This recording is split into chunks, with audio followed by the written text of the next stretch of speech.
Assalamualaikum warahmatullahi wabarakatuh. Sahabat Zarasa Inspiration dimanapun Anda berada. Semoga kita selalu diberikan kesehatan dan keselamatan oleh Allah Subhanahu wa Ta'ala. Pada kesempatan kali ini saya akan membawakan cerita tentang Datu Sanggul. Datu Sanggul, begitu masyarakat lebih mengenalnya. Seorang tokoh panutan di zamannya, sekitar abad ke-18 Masehi, satu zaman dengan Maulana Syekh Muhammad Arsyad Al-Banjari.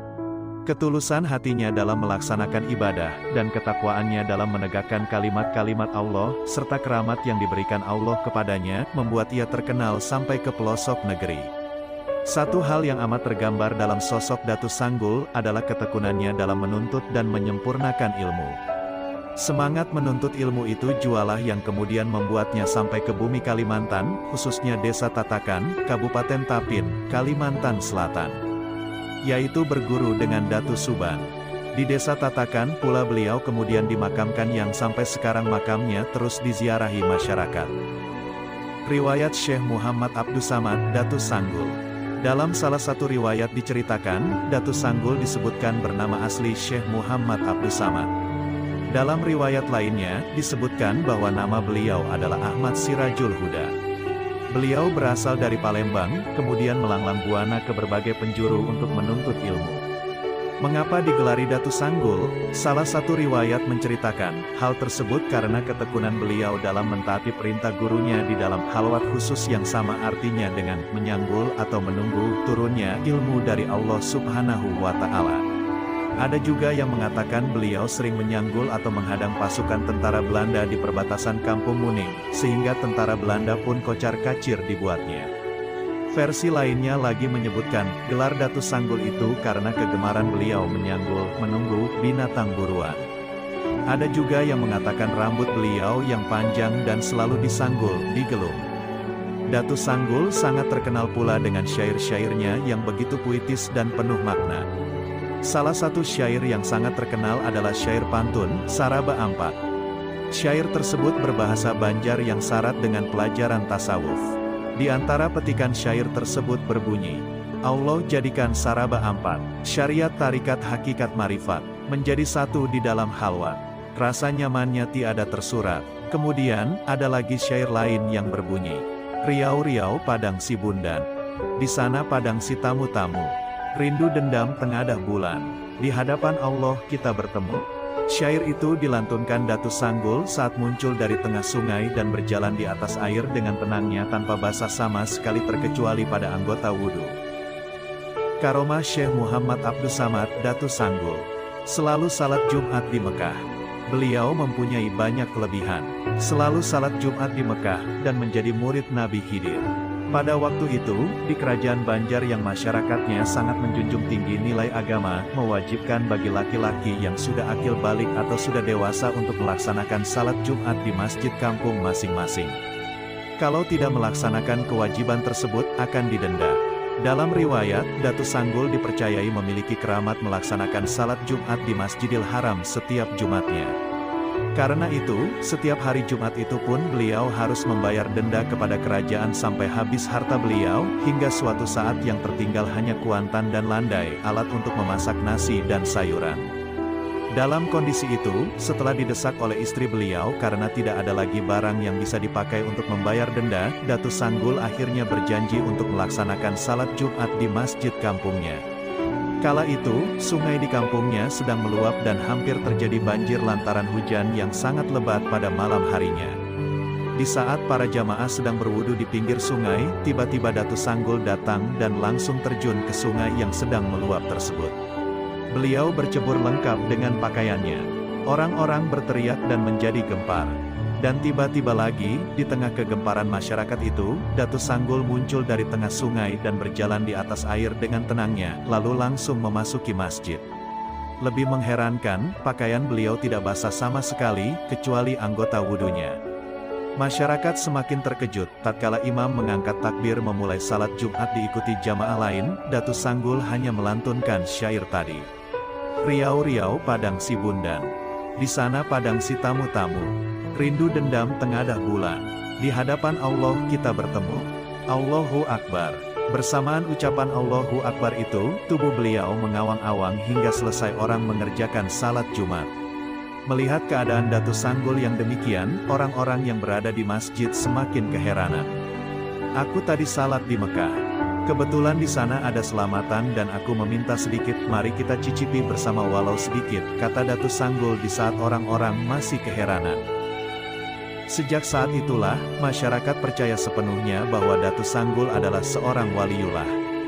Barang-barang Datu Sanggul yang semula disita pun dikembalikan oleh kerajaan. Dalam riwayat lagi, keramat Datu Sanggul ini pun dibuktikan Datu Kalampayan, Syekh Muhammad Arsyad Al-Banjari.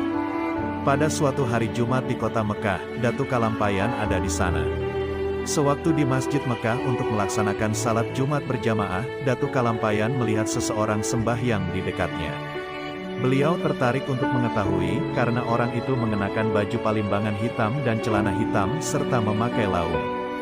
Datu Kalampayan yakin bahwa itu bukan orang-orang Mekah, karena orang-orang Mekah tidak ada yang berpakaian demikian. Pakaian seperti itu hanya dipakai oleh orang Banjar atau orang Tanah Jawa. Dan peristiwa itu dilihat Datu Kalampayan selama beberapa kali Jumat. Tidak salah lagi, ini pasti orang Banjar, ujar Datu Kalampayan kala itu. Lalu, Datu Kalampayan mengulurkan tangannya, kemudian mereka bersalaman. Tak puas bertemu di masjid, Datu Kalampayan membawa orang itu ke rumahnya. Syekh Muhammad Arsyad lalu bertanya dan dijawab orang tersebut bahwa ia bernama Datu Sanggul. Datu Kalampayan bertanya pula, saudara ini orang mana, asal negeri mana dan sudah berapa lama tinggal di Mekah? Datu Sanggul menjawab pertanyaan itu dengan senyum. Saya setiap Jumat datang ke sini untuk bersembahyang, dan aku berasal dari Banjar. Tempat diamku di Banjar. Jelasnya Tatakan, ujarnya. Jauh juga, kalau begitu melewati Martapura, Kayu Tangi. Melalui tempat tinggalku. Itu sangat jauh. Jika demikian dengan apa kemari setiap Jumat, ujar Datu Kalampayan bertanya. Datu Sanggul pun menjawab, aku tidak memakai apa-apa. Hanya karena hendak kemari saja, dan kebetulan Allah Subhanahu wa Ta'ala memberikan kekuatan kepadaku, sehingga aku sampai ke sini. Terpikir dalam hati Datu Kalampayan tentang kedatangan Datu Sanggul itu, apakah ia memang masih waras atau orang yang terganggu pikirannya. Jawaban Datu Sanggul tadi dirasanya tak masuk akal sehat. Sebab mungkinkah jarak yang demikian jauhnya antara Tatakan dan Mekah bisa dicapai hanya dalam waktu begitu singkat, dan bahkan tidak memakai apa-apa.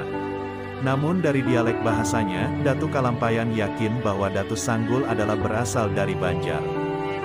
Untuk menguji ketidakpercayaannya itu, Datu Kalampayan pun kemudian berkata kepada Datu Sanggul. Kalau betul engkau pulang pergi dari Tatakan ke sini, coba tolong hari Jumat yang akan datang bawakan aku oleh-oleh dari kampung. Aku sudah sangat lama tidak pulang. Mungkin sudah mencapai waktu 30 tahun. Selama ini aku selalu berada di Mekah, tak pernah kemana-mana.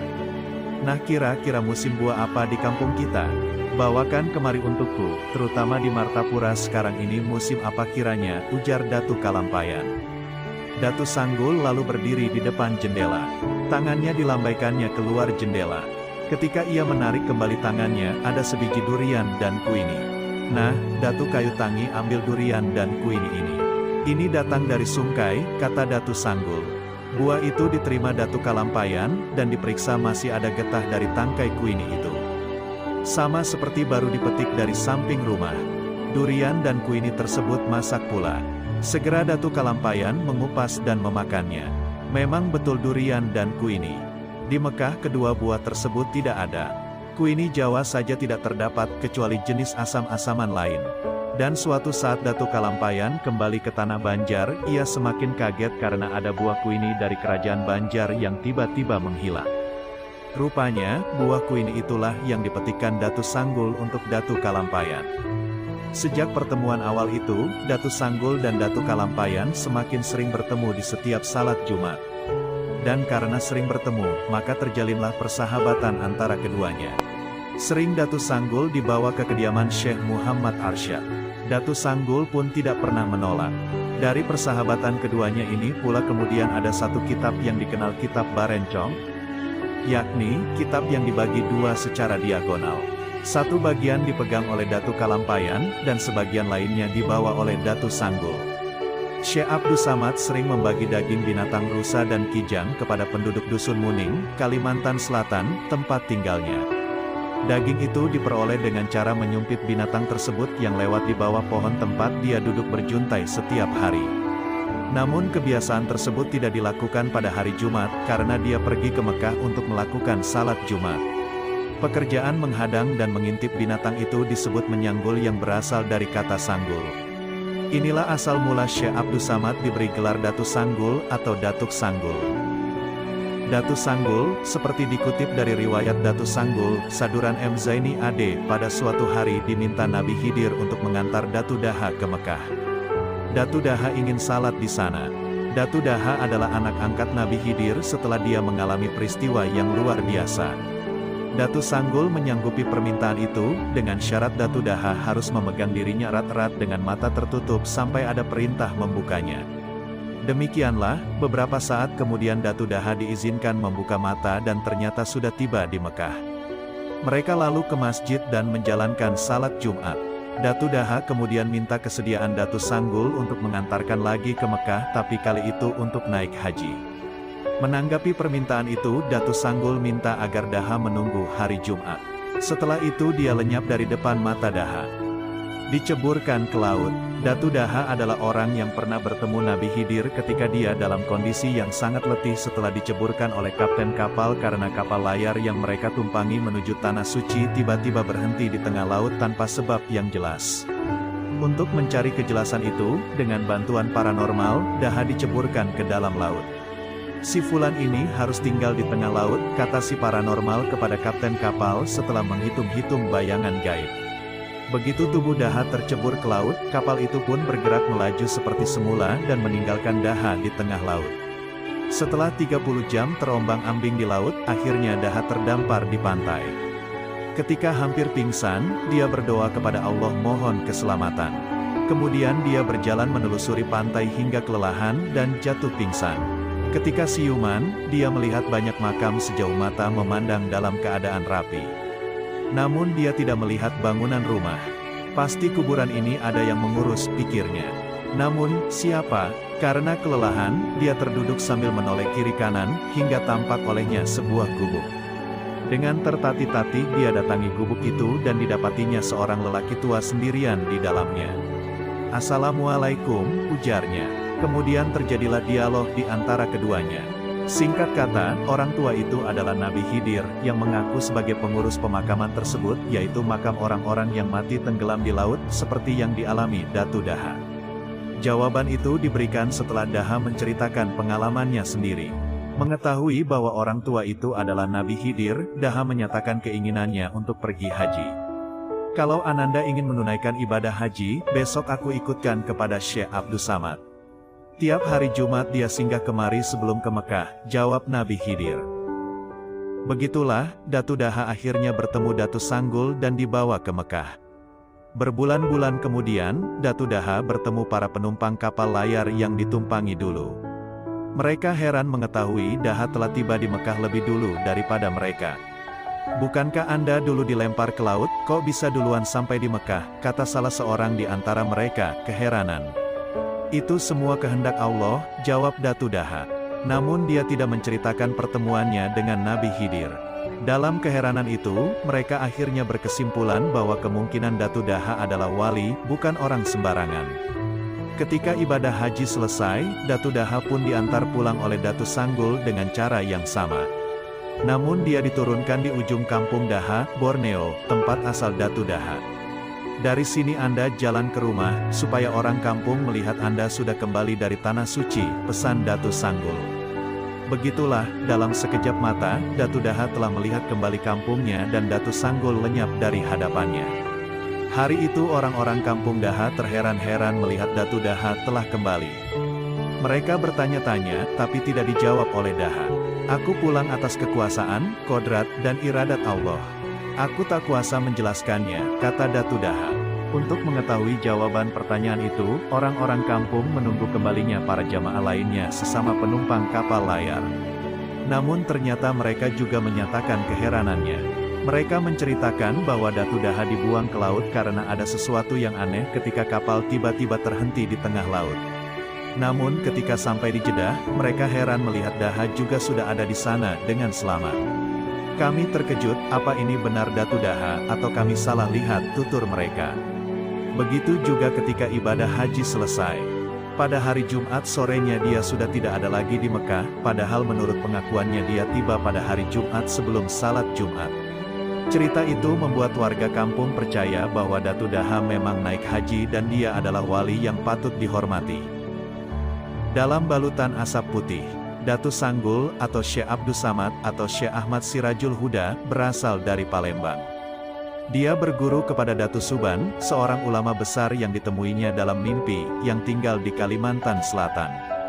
Setelah mendapat restu dari ibunya, dia berlayar ke Kalimantan melalui Selat Bangka Belitung dan kota Banjarmasin hingga tiba di Kampung Muning, Pantai Munggutayu Tiwadak Gumpa Rantau Tapin, Kalimantan Selatan, pada tahun 1750 Masehi. Singkat cerita, Datu Sanggul menjadi murid kesayangan Datu Suban dan diberi sebuah kitab pusaka yang berbentuk segi 8. Rupanya ketika kitab itu diserahkan, itulah akhir hayat Datu Suban, karena tak lama kemudian dia wafat dalam balutan asap putih yang mengepul ke udara ketika tengah berjalan meninggalkan tempat upacara penyerahan kitab tersebut.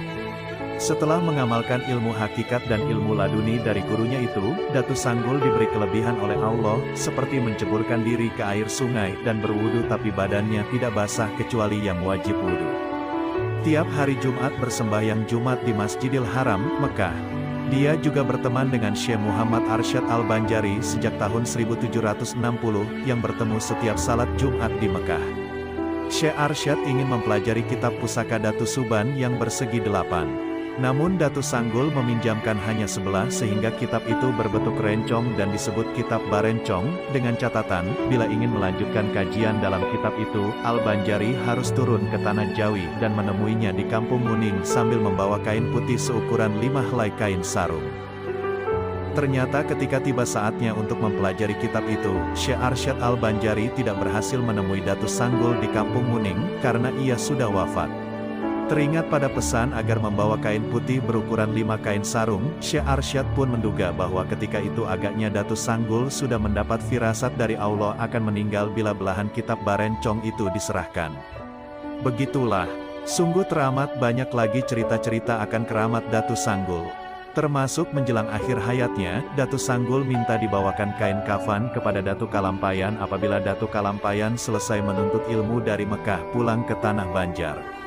Dan ternyata, kain kafan itu digunakan untuk mengkafani Datu Sanggul sendiri yang berpulang ke hadirat Allah bertepatan dengan pulangnya Datu Kalampayan dari Mekah ke Tanah Banjar. Sungguh tak terasa, kini sudah 249 tahun kejadian itu berlalu.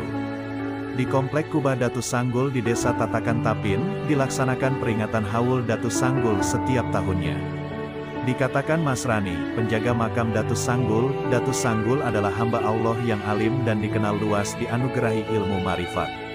Selain pantun Saraba Ampat dan syair ketika muncul dari air tadi, menurut Masrani ada lagi pantun marifat Datu Sanggul yang masih dikenal para ahli marifat hingga saat ini.